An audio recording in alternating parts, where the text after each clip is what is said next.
Thank you all. Thank you. Thank you all very much. Thank you. Thank you. Thank you. I'm glad that my schedule worked so I could be with you, because I've been invited to some Polk County events recently that I haven't been able to go to.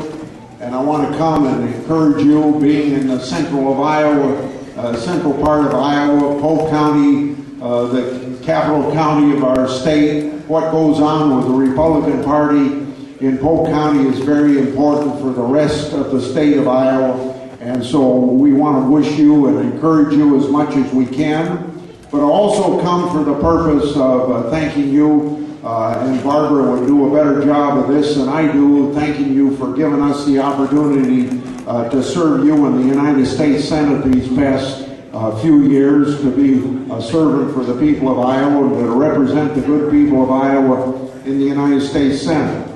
But we also come at a time when people in this country are very scared. You know, you think of the town meetings of August, but I can go back to my first town meetings that I held this year in February. And if you take a 10-year average of the number of people that come out to town meetings in a rural county in Iowa, it might be about 50 over a 10-year average. But this year, going back to the very first part of the year, it was about twice that number that were showing up, and very concerned about the direction of the country. Then as time went on and the stimulus was passed and it wasn't working, and the Democrat budget was passed on a straight party line vote, and it's going to triple the national debt over the last or over the next 10 years. And you have further down the road the promise of, if we pass the stimulus bill, it would never get more than 8% unemployment. And now it's 9.8, and it'll be over 10 in a little period of time. You see the omnibus appropriation bill increasing appropriations to 9% for the year we're in. And then for next year, that much or more.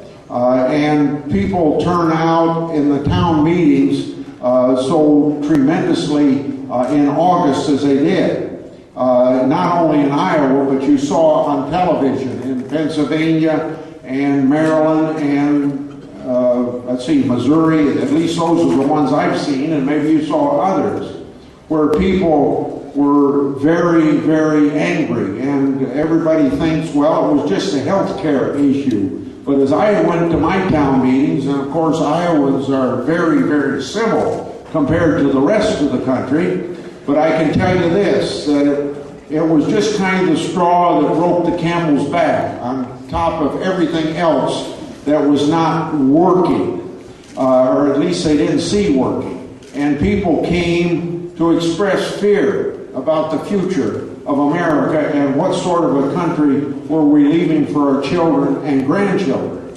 And so that fear has been expressed as recently as 2 hours I spent on the town square in Winterset for their festival earlier this afternoon. And boy, was it cold. But I spent a couple hours there just walking around, and people come up to me and said, keep up the fight, or keep hanging in there. And I even had people who were Democrats said, don't let them get away with what they're trying to get away with.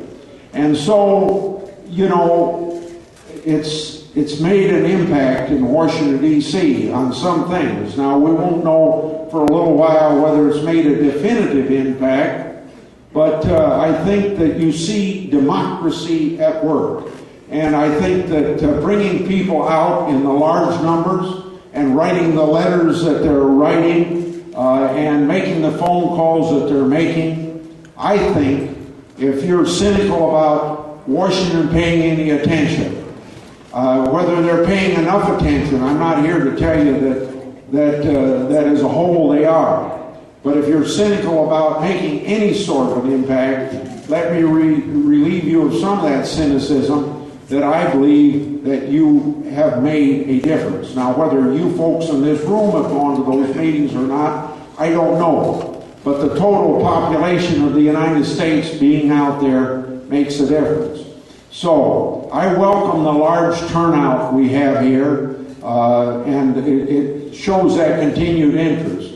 But the most important thing is what this meeting and those town meetings show for the future, that people are once again paying attention to what's going on in Washington, D.C., or in the case of the budget crunch here in Des Moines, people paying attention to that as well and being very concerned about it. We look forward to November 2nd next year when we can make a difference. And that difference is that difference is again when we get a chance to reverse the trend that happened in the last two elections. And that isn't a lesson just for Democrats of what they've done here recently. It's a lesson also for those of us that are Republicans, that we have to show people, particularly independents, but even some of our own Republicans. And remember, we're not going to be a majority just by being Republicans. We're going to be a majority because we get those people that normally don't affiliate with a political party to come our direction. And the extent to which we have an opportunity as Republicans to show Republicans who have felt we lost our way, or more so the independents who felt we lost our way, to show that we stand for something and we're going to vote according to what we stand for as a group in Washington, D.C. This is how we're going to build confidence. This is how we're going to win the next election. And we've got 13 months now to get the job done. And I look forward to working with you in that process. Thank you very much.